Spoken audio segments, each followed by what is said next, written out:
Okay, Mr. Essay, I say, prepare to be written!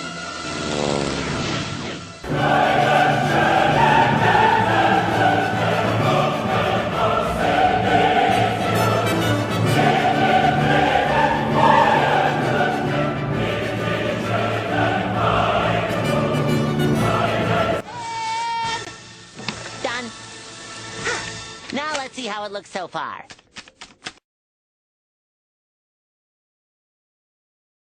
Schoolwork can get very frustrating, whether it's writing an essay or studying for a test. Sometimes schoolwork can feel as though it is leading nowhere and serving no purpose. That is exactly what I wanted to find out in this psychology experiment. Does preparing or studying for school actually have an impact? Is school really a measure of hard work, or is it simply just a test of one's IQ? Before jumping into the actual experiment, it's important to know the science behind studying and learning as a whole. The process of learning in its most basic form occurs in two simple steps. Information first enters the brain through one of your 5 senses. This information is then passed through a network of neurons and stored temporarily in the short-term memory. If this piece of information is reviewed enough, neurons will carry these memories to the structural core, where they will mix with existing memories and be stored in the long-term memory. Unfortunately, this process is not always perfect. Errors can occur as information runs across the neuron's axons, which can lead to incomplete or false memories. There are multiple factors that can either speed up or slow down this process.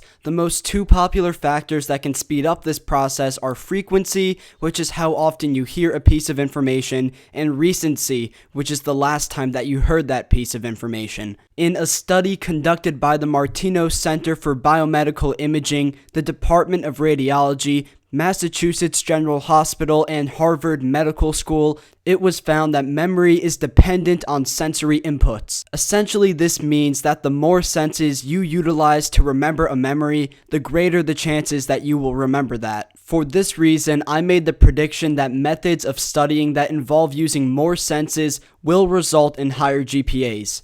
It is important to note that there are 3 types of memory. The first type is working memory, commonly known as short-term memory. This type of memory is stored in the frontal lobe of the brain. In a study conducted by Professor Jeff Roeder and University of Missouri colleague Nelson Kalman, it was found that working memory can only hold 3 to 4 ideas in the brain at a time. For this reason, I was able to predict that those people that studied for tests the night before that were using their working memory would generally have lower grades. I was also able to predict that those who planned out their studies and didn't utilize their working memory would tend to have higher GPAs. The second type of memory is known as declarative memory, commonly known as long-term memory.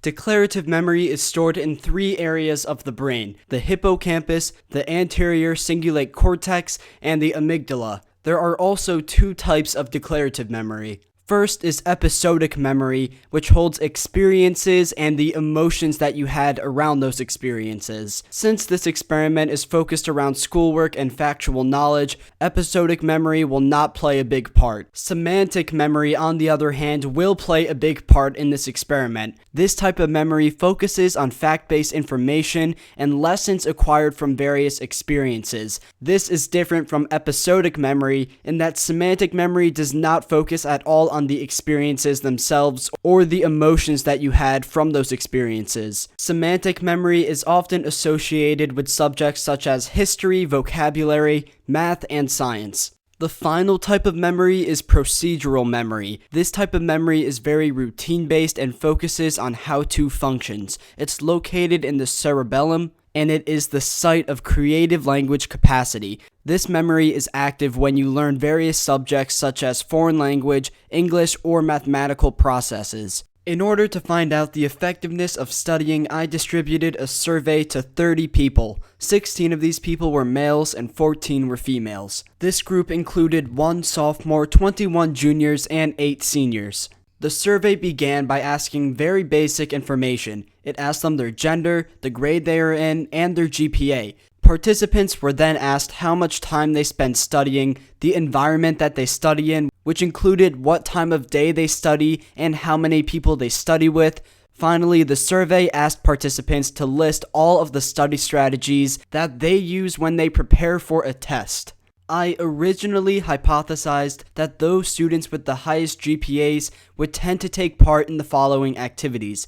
They would study between 10 and 15 hours per week. They would prefer to study with one other person. They study at least a week leading up to the test. They study either at night or in the afternoon, and they utilize flashcards as their primary method of studying. I did not make up these predictions though without any evidence behind them.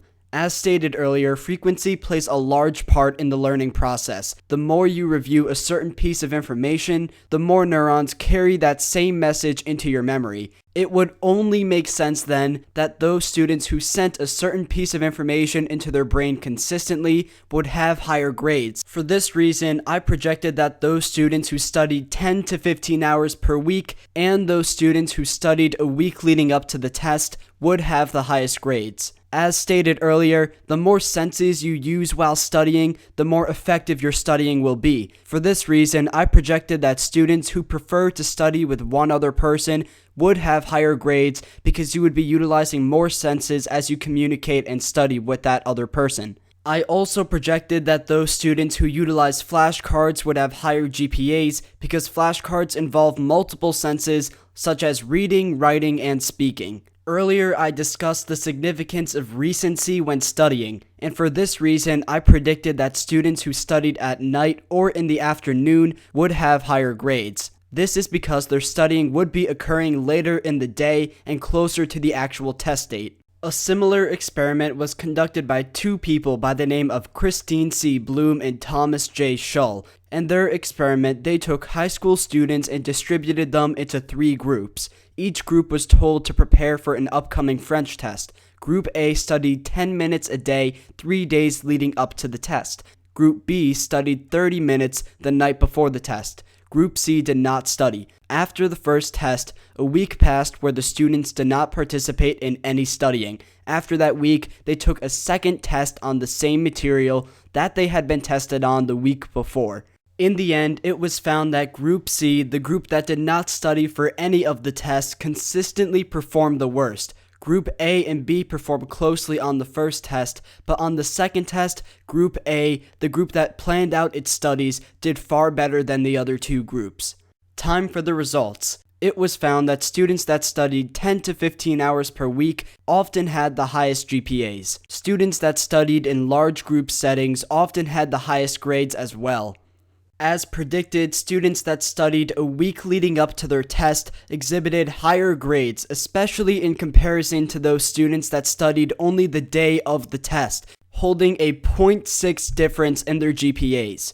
While time of day had little impact on students' GPAs, it was found that those students who studied in the afternoon held the highest GPAs. Finally, contradictory to my hypothesis, it was found that students whose primary study method was their textbook held the highest grades. Looking back at my hypothesis, I was correct in that students who studied between 10 and 15 hours per week, students that studied the week leading up to the test, and students that studied in either the afternoon or at night exhibited the highest grades. However, I was incorrect in that I thought those students that studied with one other person would have higher grades. Instead, those students that studied in groups of 5 or more tend to have higher GPAs. I was also incorrect in that I projected students who utilized flashcards would be more successful in school. Instead, it was found that students who utilized their textbook as their primary method of study were often more academically successful.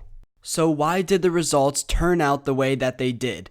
We know that frequency impacts learning. Every time someone reviews a piece of information, another set of neurons are transmitted to the declarative memory. This explains why students that studied between 10 and 15 hours and students that studied at least a week leading up to the test held higher grades. But how did time of day impact students' ability to study? Brains have daily cycles of alertness and relaxation. The brain's peak in alertness occurs an hour after they wake up and at night between 7 and 8 o'clock. This explains why most students were most successful in school when they studied in the afternoon or at night. Contrary to my hypothesis, students that studied in large groups of 5 or more tended to have higher grades. This makes perfect sense in that studying in a large group involves utilizing more senses, such as listening, speaking, and writing, whereas studying with one close friend may lead to off-topic discussion and procrastination. I was also incorrect in that I thought utilizing flashcards would be the most effective study method. According to my survey, studying from a textbook often led to higher grades. However, multiple factors could have played into this result. Many survey takers selected multiple study methods, and most classes require textbook work. This means that the majority of participants, especially those more intelligent students that were doing the textbook work outside of class, selected textbook as their primary method of study. It is important to note, though, that textbook work does involve some use of senses, including speaking and reading. There was possible error in my experiment. With most surveys, there's always the chance that participants can lie. Also, CB East is a generally high-achieving school. Therefore, it was difficult to distinguish those students that performed well because they studied, and those students that did not study but still performed well in school. Lastly, this was a generally small and uneven sample size. I only surveyed 30 people, and there was only 1 sophomore and 8 seniors out of those 30 people. This is not a complete representation of all grades. In conclusion, anyone that is looking to do better in their academics can fall back on these 5 tips according to this survey. They can study 10 to 15 hours per week, study in a large group of at least 5 people, study a week leading up to every test, study in either the afternoon or at night, and study from a textbook.